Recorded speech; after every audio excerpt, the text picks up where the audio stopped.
Two men turn 40 in the same month in the same city, and you would guess wrong about both of them. The first one drives a leased Range Rover, wrapped in that matte black finish that costs $4,000, just to look like it doesn't cost anything. He posts from a rooftop bar in Austin. His watch is real. His income is real too. $310,000 last year. Verified. No exaggeration. He has $11,000 in his checking account and negative $41,000 in total net worth because the house is financed at 95% and the Range Rover is a lease he's already upside down on. The second man drives a 2016 Honda Pilot with a cracked windshield he keeps meaning to fix. He works in facilities management for a hospital system. $81,000 a year. Nobody photographs his kitchen. And on his 41st birthday, his net worth crosses $600,000. Quietly, on a Tuesday, with no one watching, in an account he checks maybe twice a year. Here's what nobody tells you about the people who are actually winning at 40. It has almost nothing to do with the number on their paycheck, and almost everything to do with a set of invisible decisions they made 10 and 15 years ago that nobody was there to applaud. I'm going to walk you through exactly what the second man and people like him are doing differently. Not the motivational version, the mechanical version, the one with numbers in it.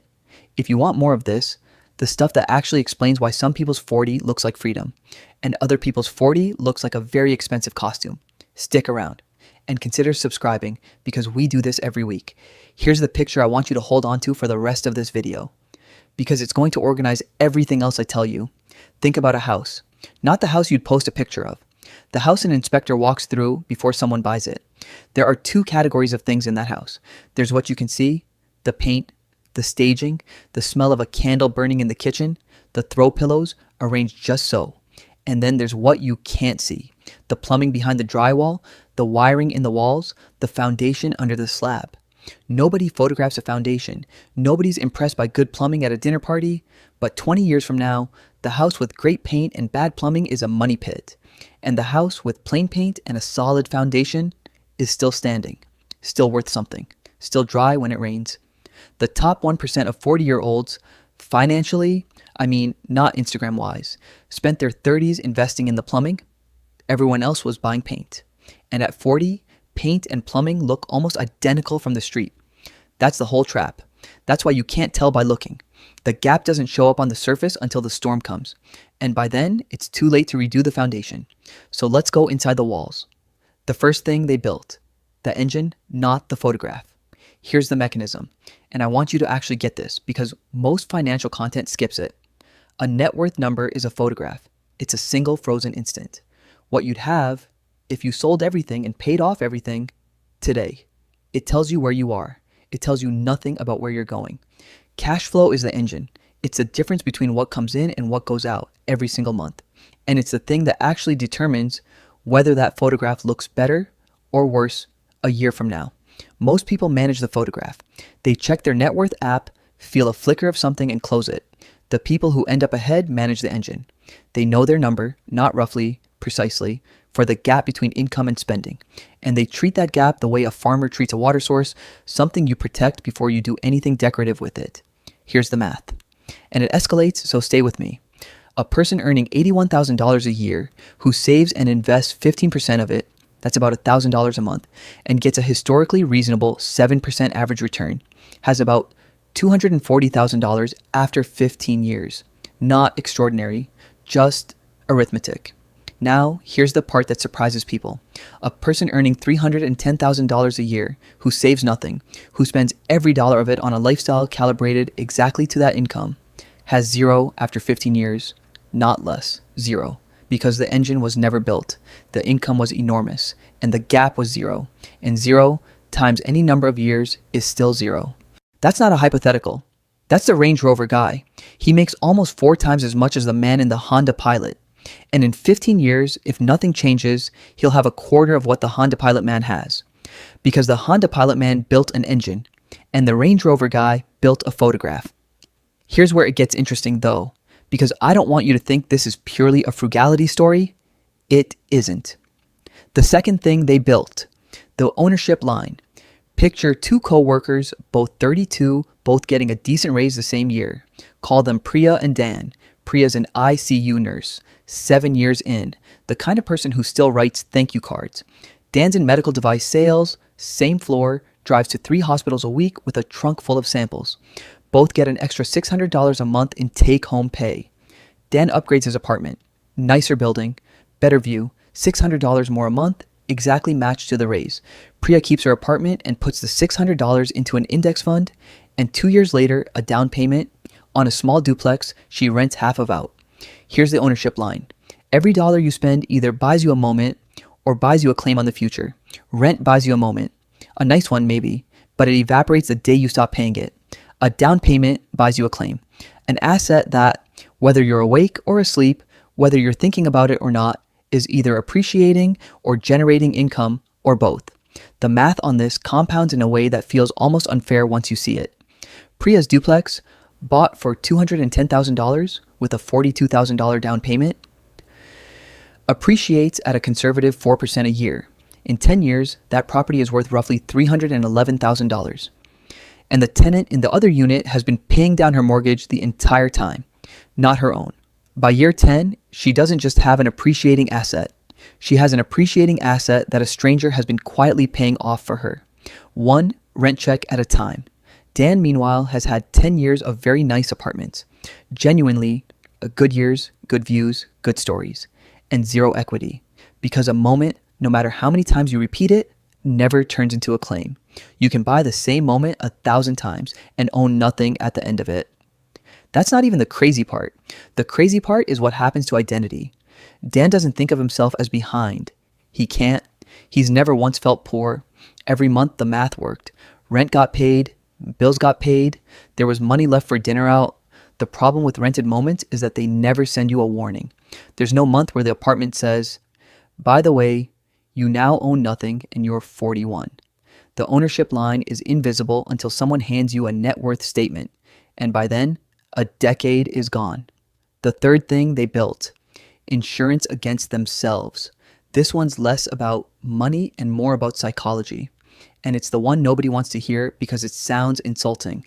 It isn't meant to be. Here's the mechanism. Willpower is not a reliable saving strategy.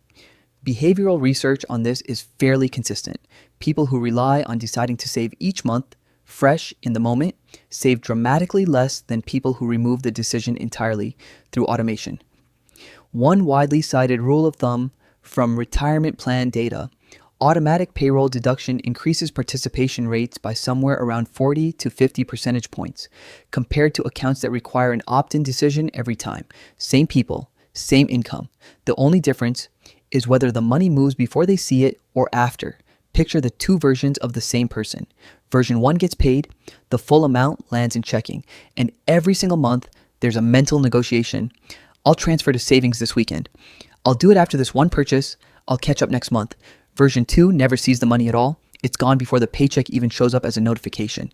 Swept automatically into a retirement account and an index fund the same day it lands. Version 2 isn't more disciplined as a person. That's the part people get wrong. Version 2 just built a system that doesn't require discipline in the moment it matters, because the decision was made once, months or years ago, instead of being relitigated every single payday against a brain that is, on a Tuesday night, tired and wants a good dinner and half a bottle of wine and doesn't want to think about compound interest. The top 1% at 40 are not people who resisted 1,000 small temptations through sheer will. Let's be honest about how implausible that is. They're people who built a wall between the money and the decision one time and let the wall do the resisting for a decade. Here's the number that makes this real. A guardrail-style investor, automated, boring, unwatched, who never touches the account during a downturn, keeps roughly all of the market's return over a 20-year window. A self-managed investor who checks the account frequently and reacts to news, sells during drops, buys during euphoria, underperforms the market's own average return by a documented margin that some long-running studies put at 1 to 2 percentage points a year, purely from bad timing. Over 20 years on a substantial account, that gap alone can be the difference between a comfortable retirement and one that requires still working part-time at 68. The fourth thing, and it's the one that requires the most from you, the boring decade. Here's the mechanism, and it's almost cruel in its simplicity. Compound growth needs time, more than it needs size. And time, unlike money, cannot be recovered once it's spent. A dollar invested at 25 is worth roughly 8 times more at 65 than a dollar invested at 45 at a standard long-run average return. Not because the 25-year-old is smarter, but because that dollar simply had 20 more years to do the only thing money knows how to do, which is multiply quietly in the dark. This is why the boring decade, usually somewhere between 30 and 40, matters more than almost anything that happens after it. It's the least interesting period of a person's financial life. No dramatic wins, no windfalls usually, just automated contributions landing in an account month after month while the balance does something that feels, for years, like almost nothing. I want you to actually sit with the scene here. You open the account. It's been 3 years of contributions. You expected, I don't know what you expected, but you expected something more than this. The number is up, sure, but it doesn't feel like the beginning of anything. It feels like a rounding error. You don't feel the reward you were promised. That's normal. That's not a sign it isn't working. That's what the first 2/3 of compound growth always looks like. Nearly flat, until suddenly it isn't. Here's the contrast that makes this land. 2 friends both start investing $500 a month at the same 7% average return. One starts at 28. The other, distracted by a rough decade, job changes, a divorce, some genuinely hard years, starts at 38. By 65, the person who started at 28 has roughly $1.1 million. The person who started at 38 has roughly $540,000. Same monthly amount, same rate of return, same discipline from the day they started. The only difference is 10 years of a head start. Most people didn't even register as a decision at the time. That's not even the part that stings the most. The part that stings is this. The 10-year gap costs about $560,000, and none of those 10 years felt like a financial decision while they were happening. Nobody sits down at 28 and says, I am choosing to be $560,000 richer than my future self's alternate timeline. It doesn't feel like a decision. It feels like a Tuesday. That's the reframe.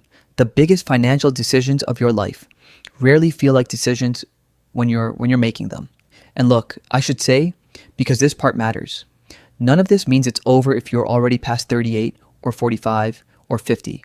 The math changes, not the mechanism. Time lost early can be partially offset by a higher savings rate later, or a longer working window, or income growth. What can't be recovered is the illusion that there's no cost to waiting. There's always a cost. The only question is whether you pay it consciously or pay it by accident. Before I get to the cost of all this, because there is one, and I don't want to sell you a fantasy, let me give you the version of this framework you can actually use starting this week. Because a metaphor is only useful if it turns into an action. The engine gets built with one number, your savings rate, as a fixed percentage automated the same day your paycheck lands, not the day after. The ownership line gets crossed the first time a housing or property decision builds equity instead of renting a moment, even a small one, even a duplex, even a single rental unit with a tenant you've never met. The insurance against yourself is whatever removes the monthly decision entirely. An automatic transfer. An employer match you never have to opt into twice. An account you genuinely have to call someone to unwind. And the boring decade isn't something you wait for. It's something you're either inside of right now, today, or you're not. And the only real mistake is treating year one of it like a rehearsal instead of the real thing. None of these 4 are complicated. That's almost a point. Nobody's hiding a formula. What's hidden is how little any of it looks like progress while it's happening, which is exactly why so few people stay with it long enough to see what it becomes. There's a cost to all of this that the highlight reel leaves out, and I don't want to skip past it because it's real and it doesn't go away just because the account balance is healthy.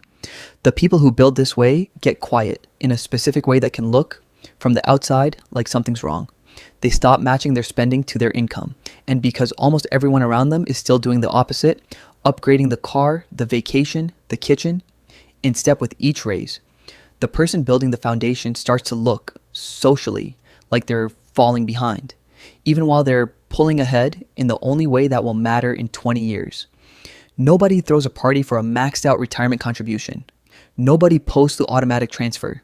The applause structure of modern life is built almost entirely around visible spending. And the people doing this right have opted out of the applause. There's a specific, smaller loneliness inside that too. The friend you can't fully help. You're at dinner with someone you've known since college, and they're stressed about money in a way you recognize because you used to feel it too, and you know exactly what would fix it. the automation, the ownership line, the boring decade, and you also know that saying it out loud at that dinner in that moment will sound like a lecture, or worse, like showing off through the side door. So you don't say it. You just pay for dinner and let it sit there, unresolved, because some kinds of advice can only be heard when someone asks for them, and people rarely ask until the cost of not asking has already gotten expensive. And there's an identity cost too, one that isn't really about money at all. Somewhere in your 30s, the version of you that used to keep up, that used to feel a small thrill matching a friend's new car with a new car of your own, quietly retires. And what replaces it isn't triumph, exactly. It's a kind of separateness. You start making decisions your peer group doesn't make for reasons your peer group can't see, and you don't get to explain yourself every time, so you just carry it. That's not a problem this video is going to solve for you. It's just true, and worth knowing going in. So it doesn't blindside you the way it blindsides most people who build quietly for a decade before anyone notices. So, back to that Tuesday. The Honda Pilot man's net worth crosses $600,000, and nothing happens. No champagne. He doesn't even tell his wife that night. He mentions it 2 days later, almost in passing, while they're doing something else entirely. In fact, that same week, he's standing in the plumbing aisle of a hardware store comparing two nearly identical shutoff valves, trying to save $11 on a part nobody will ever see once it's installed behind the wall. That's the whole picture. That's the top 1% of 40-year-olds in their most honest moment. Not a rooftop, not a watch, not a wrapped Range Rover, a guy in a hardware store aisle quietly choosing the $11 difference for a wall no one will ever open again. The Range Rover guy, meanwhile, is also having an ordinary Tuesday. His lease payment goes out. His mortgage goes out. He orders takeout because it's been a long week. Nothing bad happens to him that day either. That's what makes this so hard to see coming. The storm doesn't arrive on a Tuesday. It arrives later, unannounced, when the roof needs replacing and the foundation isn't there to hold the weight. Here's the only question worth taking with you. When the walls come down, a layoff, a health scare, a decade that finally asks something of you, will anyone be able to tell, just by looking at the paint, what's actually holding up your house?